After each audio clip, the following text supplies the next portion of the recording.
Hello everyone, I am Meenu और आप मेरे साथ सुन रहे हैं क्यों हम फिर मिल गए का episode number 54। Your space seminar कोई ऐसा वैसा सेमिनार नहीं था।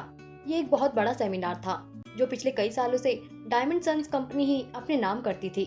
और उसका एक रीजन ये था कि आयुष की कंपनी के पास टॉप लेवल के डिजाइनर थे जिन्हें ना जाने कितने सालों का अनुभव था। आज आरोही का पहला दिन था। आरोही टाइम से ऑफिस पहुंच चुकी थी।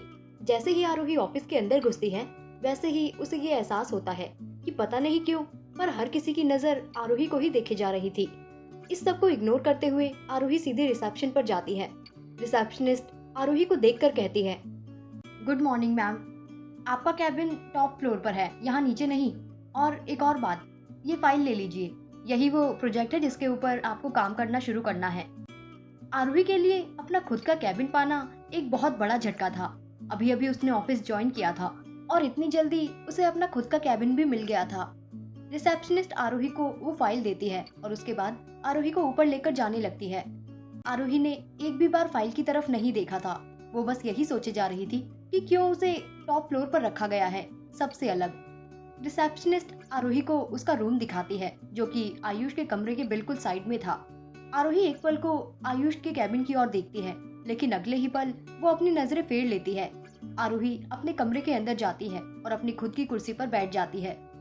आज आरोही को खुश होना चाहिए था, लेकिन इतना ज्यादा अटेंशन पाकर आरोही को अजीब सा लग रहा था। अब आरोही की नजर पहली बार उस फाइल पर पड़ती है जो कि शहर के सबसे बड़े सेमिनार का था। वो देखकर हैरान हो जाती है। इस सेमिनार में लाखों के डिजाइन्स अक्सर आया करते थे और आरोही ने तो बस अभी अभी काम शुरू किया था। आरोही तुरंत कमरे से बाहर निकलती है और रिसेप्शनिस्ट के पास जाने के लिए बढ़ती है। पक्का उसको गलत फाइल दे दी गई थी।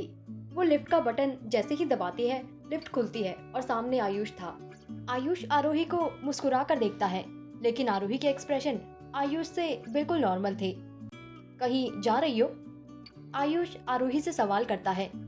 हाँ, वो मेरे पास गलत फाइल आ गई है शायद, इसलिए मैं रिसेप्शनिस्ट के पास कंफर्म करने जा रही थी। आयुष आरोही के हाथ से फाइल लेता है और अपने कमरे की तरफ बढ़ते हुए कहता है, मेरे कमरे में आओ। आरोही पहले थोड़ा हिचकिचाती है, लेकिन उसके बाद वो अपने आप को समझाती है। क्या हो गया? बॉस है तेरा, जो बोलेगा करना तो पड़ेगा। रोमांटिक ख्याल को दिमाग से निकाल और चुपचाप काम पर फोकस कर। आरोही अपने आप को संभालती है और उसके बाद आयुष के पीछे चली जाती है। आरोही आयुष के सामने वाली कुर्सी पर बैठ जाती है और आयुष आरोही के बिल्कुल साइड वाली कुर्सी पर आकर बैठ जाता है। वो आरोही को ही देखे जा रहा था और आरोही की नजरें नीचे थी। कहानी में आगे क्या होगा जानने के लिए सुनते रहिए कहानी के आने वाले एपिसोड्स। Thank you.